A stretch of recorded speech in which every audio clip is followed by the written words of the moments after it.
आज हम method of working का एक महत्वपूर्ण टॉपिक पर बात करेंगे, over riding of pillars and premature collapse. नाम से आप देख रहे होंगे, ओवर राइडिंग, ओवर मतलब ज्यादा हो जाना और राइड मतलब चढ़ जाना। पिलर के ऊपर कोई चीज चढ़ गया है, क्या चढ़ा है हम डिस्कस करेंगे, और इसके चलते प्रीमेच्योर कोलैप्स का खतरा बन जाता है। ठीक है, वो भी हम बताएंगे। इसको बताने के पहले आप एक इधर देखिएगा, ये मेरा कोल सीम है। क्या है? कोल सीम है।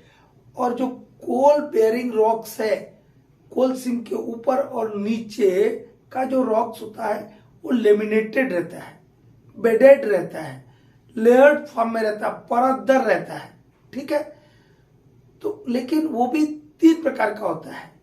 एक को बोलते हैं मेस्यू, एक होता है फ्लैगी और एक होता है बेडेड, ये लेमिनेटेड। ठीक है, मेस्यू किसको बोलते हैं? मेस्यू रॉक्स उसको बोलेंगे यदि उसके बेडिंग प्लेन का जो डिस्टेंस है वो 1.2 मीटर या उससे अधिक होता है। इसको हम समझाते हैं, क्योंकि फिगर बनाएंगे तो आपको जल्दी समझ नहीं आएगा। ये देखिए, ये क्या लिया हमने, ये तीन बुक से 1 2 3, ये मान लो 3 लेयर है, और ये जो एक लेयर है, इस लेयर का मोटाई 1.2 मीटर या उससे अधिक है, तब उसको बोलेंगे मेस्यू। ठीक है, तो ये एक लाइन जो दिखाया है, वहां तो इतना पूरा नहीं दिखा सकते, वो ये वाला लाइन है, ये वाला और ये वाला लाइन है।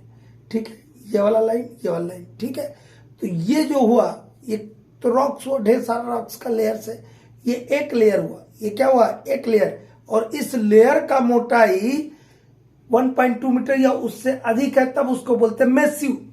ठीक है, यदि आपका एक कोलसीम है, कोलसीम के जो रूफ रॉक है वो यदि मेस्यू सैंडस्टोन का बना हुआ है, मतलब सैंडस्टोन है, और वो भी क्या, मेस्यू सैंडस्टोन, मतलब सैंडस्टोन की जो लेयर्स है वो 1.2 मीटर या उससे अधिक मोटाई की लेयर्स में यहाँ पे डिपॉजिट हुआ है सैंडस्टोन कोलसीम के ऊपर। सेडिमेंट्री रॉक में आप पढ़े होंगे वहां पे। ठीक है, तो क्या होगा, ये मेसिव सैंडस्टोन जो है 3 चीज के लिए रिस्पॉन्सिबल है। इसके चलते 3 खतरे हमारे माइंस में पैदा हो जाते हैं अंडरग्राउंड कोल माइंस में। Massive sandstone responsible for air blast. जो अंडरग्राउंड कोल माइंस में एयर ब्लास्ट होता है, एयर ब्लास्ट के हम 3 वीडियो भेजे हैं, 3 वीडियो अपलोड किए हैं मेरे चैनल में। रात को एक स्टूडेंट कमेंट किया, सर कहाँ भेजे हैं? मैं बोला भैया कहाँ भेजूंगा, अपने चैनल में ना भेजूंगा। ठीक है, तो एयर ब्लास्ट के लिए, ओवर राइडिंग ऑफ पिलर्स के लिए और कोल बम्स के लिए। ठीक है, एयर ब्लास्ट हम अपलोड कर चुके हैं 2 महीना पहले, तो एयर ब्लास्ट यहाँ नहीं बताएंगे। कोल बम्प और वो ओवर राइडिंग ऑफ पिलर्स हम बात करेंगे। तो हमको ओवर राइडिंग पिलर्स समझाना था, इसीलिए हम आपको मेस्यू सैंडस्टोन बता दिए। तो ये ओवर राइडिंग ऑफ पिलर्स होता क्या है? ठीक है, और इसके चलते प्रीमेच्योर कोलैप्स क्या होता है वो देखेंगे। यदि आपका रूफ रॉक जो कोल सीम के जस्ट अबो है वो मेस्यू सैंडस्टोन से बना हुआ है। ठीक है, काहे से बना है? स्ट्रॉन्ग मेस्यू सैंडस्टोन से बना है। तो ये क्या करेगा, मेस्यू सैंडस्टोन, जब हम डिप्लॉइंग कर लेंगे, कोयला निकाल लेंगे, जो खाली जगह बनता है उसको गोप बोलते। गोप के रूप को फाल नहीं होने देता है, फाल में डिले करता है। फाल तो होगा ही अल्टीमेटली, लेकिन जैसे सपोर्ट हट जाए उसके बाद फाल होना चाहिए, लोकल फाल। 2 टाइप के फाल होते हैं, लोकल फाल और मेन फाल। ठीक है, हम बताएंगे, आज ही बताएंगे उनको। तो ये फाल नहीं होने देगा। अब जब फाल नहीं होने देगा, डिले करेगा फाल में, तो क्या होता है, हम तो डिप्लिंग करते जा रहे हैं, तो गोप का एरिया क्या होगा, बढ़ जाएगा। गोप का एरिया क्या हो जाएगा, बढ़ जाएगा। जब सफिशिएंटली पिलर हम एक्सट्रैक्ट कर लेंगे, डिप्लॉयड कर लेंगे, तो गोप का एरिया बहुत बड़ा हो जाएगा। और जब बड़ा हो जाएगा तो अल्टीमेटली मेन रूप जो है ब्रेक होगा। क्या होगा, टूटेगा, फॉल होगा विथ बिल्डअप प्रेशर, और प्रेशर के साथ फॉल होगा। लेकिन ये फॉल होने के पहले जो रूफ गोप में ओवरहैंग था, वो जो वेट है वो कहां ट्रांसफर हो जाएगा? ट्रांसफर हो जाएगा पिलर्स पर। कहां पर ट्रांसफर हो जाएगा? पिलर्स पर।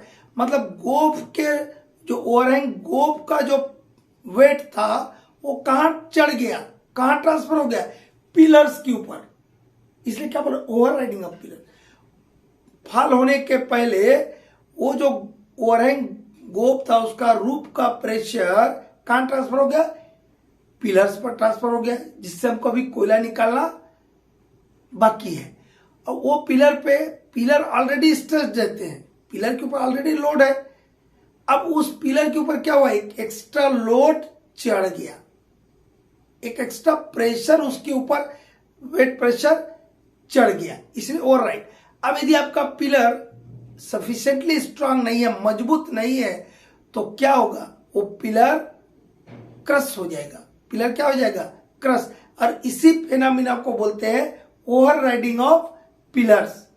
और इसके चलते आपके एक्टिव वर्किंग एरिया का में फॉल हो जाता है, कोलैप्स हो जाता है आपका एक्टिव वर्किंग एरिया। हो सकता है 1 पिलर हो, 2 पिलर हो, 3 पिलर हो, कभी कभी आधा आधा डिस्ट्रिक्ट हो जाता है। उसी को बोलते हैं प्रीमेच्योर कोलैप्स। समय के पूर्व कोलैप्स हो गया आपका एक्टिव वर्किंग एरिया। तो ये क्या हुआ? Overriding of pillars and premature collapse. If the roof of coal seam consists of massive sandstone or seal it, or they delay the fall in the gope, and due to this a very large area created in the gope after number of pillars are extracted, and ultimately when the main roof breaks